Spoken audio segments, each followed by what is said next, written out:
dipegangin, ditarik dengan paksa, dimasukkan ke dalam sebuah tempat dan terdengar suara teriak-teriak, kemungkinan diperkosa. Dan mereka sudah punya tim, jadi yang narik ke dalam itu beberapa orang nanti diperkosa, yang lainnya berdiri di depan gang.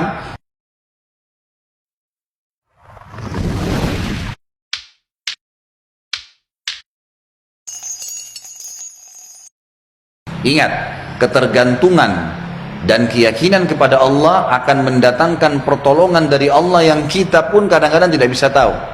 Kata para ulama, kalau ada orang yang merasa takut, misalnya khawatir, dia merasa ketakutan kalau lewat di sebuah tempat, dia merinding, kemudian dia membaca isti'adzah, a'udzubillahi minasyaitonirrajim, sudah cukup.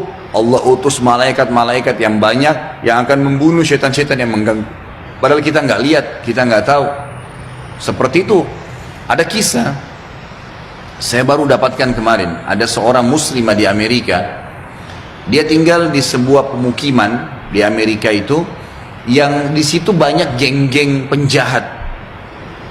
Orang-orang yang berkulit hitam yang tiap hari memerkosa, membunuh orang, saling perang.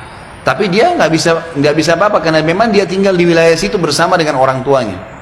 Tapi karena orang tuanya mendidiknya Islam, dia pakai jilbab. Setiap hari dia harus melewatin gang-gang orang-orang ini. Jadi dia berusaha supaya tiba di rumah sebelum terbenam matahari. Karena kalau sudah malam, sudah gelap, udah kumpul tuh geng-geng semua di situ. Ringkas cerita adalah, cerita kisah nyatanya, muslimah ini pulang dari kampusnya agak malam pada satu hari. Sudah gelap, dia nggak punya pilihan, harus melewatin gang-gang yang penuh dengan orang-orang jahat ini. Dia bilang, saya waktu mau lewatin gang itu menuju ke apartemen saya, rumah susun orang tua saya, ada satu perempuan di depan saya, kelihatannya bukan muslimah, tidak tutup aurat, lagi lewat juga di gang situ.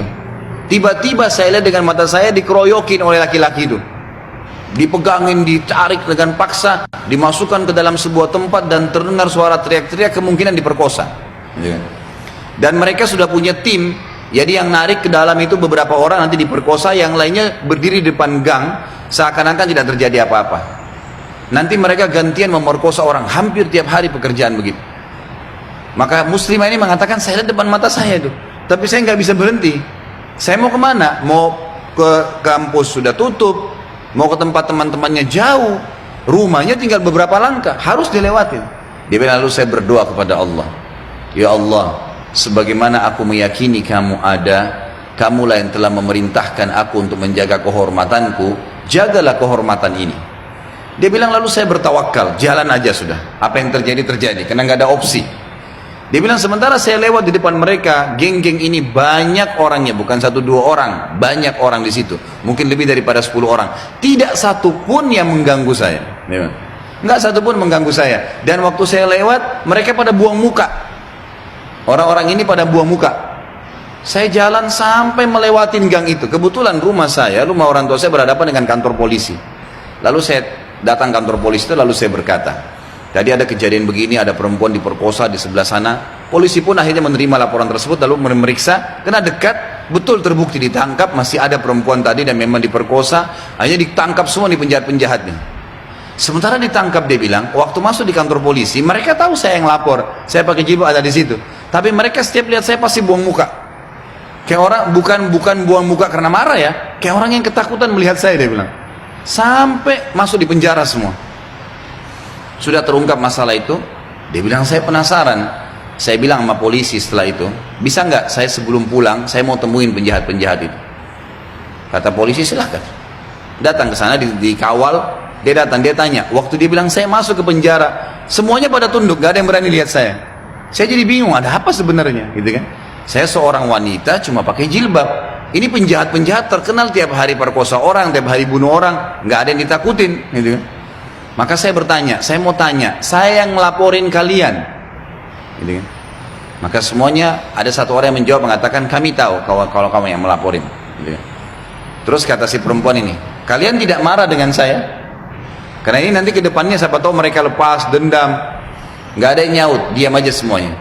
Terus dia bilang, saya mau tanya, kenapa waktu saya lewat tidak ada di antara kalian yang mengganggu saya? Saya ingin tahu apa sebabnya. Ada satu orang dia tidak angkat matanya ke arah perempuan, cuma dia tunduk, dia mengatakan, dari tadi, dari Anda lewatin gang sampai sekarang, di belakang Anda banyak orang yang menggunakan baju-baju putih yang menemani Anda, dan badannya besar-besar, kami takut. Perempuan ini bilang, saya tiba-tiba gemetar, hampir jatuh, kaget dengan informasi itu. Tapi itu kisah nyata, gitu kan? Kisah nyata.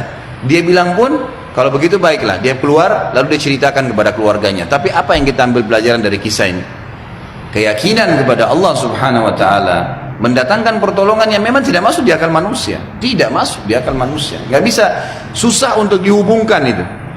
Berapa banyak orang yang sakit? Ada seorang wanita yang datang dari Jerman, divonis oleh dokter kanker payudara. Semoga Allah selamatkan ibu-ibu dari situ. Itu divonis oleh dokter, ini sudah nggak bisa, sudah sangat ganas, dan ini menurut medis kalau tidak salah itu kisahnya tinggal 2 minggu umurnya. Maka dia bilang sama suaminya, muslimah kebetulan dan muslim suaminya, tapi tinggal di Jerman. Dia bilang, saya ingin menghabiskan umur saya di Mekah aja. Ini sudah jelas dokter vonis 2 minggu, saya mau pergi ke sana. Suaminya ikutin, 3 hari urus visa, tiket segala, berangkat. Ringkas cerita, dari 14 hari waktu yang divonis oleh dokter, 3 hari sudah habis pengurusan visa dan proses berangkat, sama 4 hari kurang lebih. Jadi sekarang tinggal 10 hari. Mulai dia masuk Masjid Haram setelah umrah, perempuan ini sudah nggak ada keinginan makan, dia duduk nangis saja depan haram. Dia nangisnya sebenarnya itu bukan minta disembuhin, dia percaya sama dokter. Dia cuma nangis dosanya yang pernah dia lakukan, dia menyesal kurangnya ibadahnya. Setelah 4 hari berjalan dari 10 hari sisa, dan ini dia akan tinggalkan Mekah hari ke 6 hari dari setelah, dia tinggal 2 hari lagi. Dia pun didatangi oleh salah satu marbot masjid, wanita muslimah pakai cadar. Di Masjid Haram memang ada petugas-petugas wanita ngatur saf pakai cadar, dekatin dia, tanya dalam bahasa Inggris, kamu siapa, cerita, kenalan lah. Kemudian diceritakanlah kisah dia. Si muslimah marbot masjid ini yang umurnya masih sangat muda tersenyum lalu berkata, wahai saudariku, kenapa kau begitu yakin dengan vonis dokter? Bukankah ada orang yang sehat juga mati? Bukankah juga ada orang yang sakit mati? Kalau ajal sudah datang, Allah SWT panggil pasti mati. Kamu ikhtiar apapun tetap sama. Tapi dalam agama kita dianjurkan ikhtiar. Coba di sini di Masjid Haram, selain doa yang kamu lakukan, kamu bisa minta disembuhkan. Ada air Zam-Zam yang dijanjikan oleh Nabi SAW, sebagaimana sabdanya, Zam-Zam liman syuribalah. Zam-Zam sesuai dengan niat orang yang meminumnya. Kenapa kau tidak coba minum Zam-Zam itu, berdoa sama Allah? Kata perempuan ini, saya seperti baru dapat air segar yang sudah dari dalam keadaan saya luar biasa hausnya, bingungnya, nggak tahu harus ambil langkah apa. Dia bilang, baiklah kalau gitu. Dia bilang mulai semenjak itu dia minta sama suaminya ditunda beberapa hari pemberangkatan sampai hari ke-13 lah dari 14 hari itu. Dia bilang tiap hari saya cuma minum Zam-Zam, nggak makan, nggak minum yang lain. Tiap hari sambil berdoa kepada Allah Subhanahu Wa Taala. Pasrah udah, apa yang terjadi sudah berdoa sama Allah. Hari ke-13 dari 14 hari itu dia pulang ke Jerman. Dari bandara langsung ke tempat dokter, telepon dokternya sudah siapin ruangan ICU, mau dicek segala macam dan seterusnya. Begitu tiba di sana, dicek, di foto, dokternya kaget. Hilang semua, kanker itu hilang total, nggak ada sama sekali. Lalu kemudian dokternya didudukin dia sama suaminya, dia tanya, Anda ini selama 2 minggu kemana saja? Orang ini Nasrani, Katolik dokternya.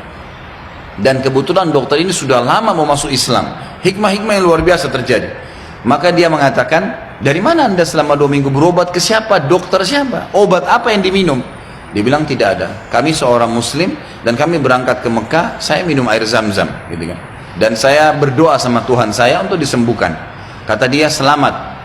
Kanker ini belum pernah dalam sejarah dokter bisa sembuh, tapi ini hilang sama akar-akarnya, gitu kan. Si perempuan tersebut menangis, suaminya menangis, bersyukur sama Allah. Yang anehnya, yang luar biasa pada saat itu si dokter mengatakan, Bapak Ibu perlu tahu, dikeluarin Quran terjemahan dalam bahasa Jerman dari lacinya. Dia bilang, saya sudah pelajari Islam 10 tahun. Saya ingin mencari sesuatu yang menyentuh hati saya supaya saya mau nganut Islam. Tapi belum ada sesuatu yang berat. Tapi kejadian ini karena bidangnya dia tahu, dia spesialis kanker payudara. Dia mengatakan ini ya sudah cukup membuat saya syahadat. Maka dia syahadat lagi. Maka kita bisa lihat bagaimana keyakinan yang sedang kita bahas ini bukan main-main. Ini cuma contoh sebagian kecil ya. Terlalu banyak contoh yang seperti ini, terlalu banyak keajaiban-keajaiban yang luar biasa.